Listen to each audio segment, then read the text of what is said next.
అండగా ఉండాలా, నాకేం సంబంధం లేదని చెప్పి పార్టీ నుంచి పక్కన పెట్టామని చెప్పాలా? పోనీ ఇవాళ వరకు ఏమైనా అడ్రస్ చేసావు నువ్వు?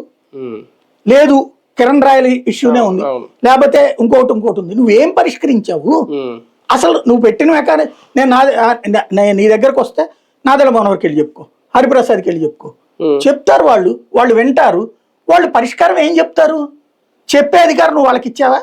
ఇప్పుడు for example so Telugu Desam MLA మన కార్యకర్తని ఏడిపిస్తున్నాడు, మన కార్యకర్త ఎక్కడ ఎందుకండి మచిలీపట్నంలో నేను బాలశౌరి రచ్చ చేసి క్వశ్చన్ వేసాడు. అతని ఇల్లు కూలిపోయి ఎన్ని రోజులైంది పగలగొట్టి? ఆ విషయాన్ని అతను వచ్చి చెప్పుంటాడు కదా. చెప్పగానే కన్సర్న్ ఎమ్మెల్యే అయినటువంటి రవీంద్రకు ఫోన్ చేసి ఇతను ఎవరైతే హరిప్రసాద్ లేకపోతే నాదెళ్ల మనోహర్ లేదా నాగబాబు ఫోన్ చేసి, ఏమయ్యా మీరేంది మావాడి ఇల్లు కూల్చడం ఏంటి? ఏదైనా కోర్టు కేసు ఉంటే కోర్టు ఆర్డర్ వచ్చా కూల్చినా మేము ఒప్పుకుంటాము, అది ఇద్దరు మధ్యన గొడవ, అది కోర్టులో తేల్చుకోవాల్సిన దాన్ని 200 మంది పోలీసులను ఇచ్చి బుల్డోజర్లతో కూలగొడతారా? ఇదేం పద్ధతి అని చెప్పి నువ్వు అడగాలి కదా. అడగనప్పుడు ఆ కార్యకర్తకు నువ్వు న్యాయం చేసింది ఏంటి? ఇంకా అదే కదా. వాళ్ళు ఇప్పుడు వచ్చారు, చెప్పారు, పరిష్కారం కాలేదని అడిగారు. అడిగితే మీరందరూ ఎట్ట మాట్లాడతారా అంటే ఏంటి?